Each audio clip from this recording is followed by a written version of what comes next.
Welcome to my class, everyone. In this lecture, we're going to learn about protein binding. First of all, what is protein binding? Simply, we can say the interaction between proteins.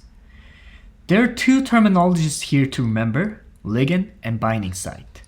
A ligand is any molecule or ion that is bound to a protein, while the binding site is the region of a protein to which a ligand binds. In this drawing, we call the right one as ligand and the left one has the binding site. So there are many proteins in our body, almost countless. How does protein binding determine the specificity? What factors do ligand and binding site count for? The first would be the shape of the protein. Interaction of ligand and binding site is like lock and key.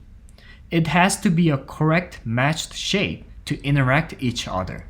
As most proteins have their own unique shapes, the interaction will also be specific for only certain matched proteins. Also, charges matter. We learned the property of charges in physics class. Same charge leads to repulsion, a different charge leads to attraction. Each ligand and the binding site have their own charges. So, if both ligand and the binding site have the same charges, they're going to repel each other. If the ligand and the binding site have different charges, they're going to attract each other. These two factors will determine the protein binding. Very simple and concise, right? Thank you for listening.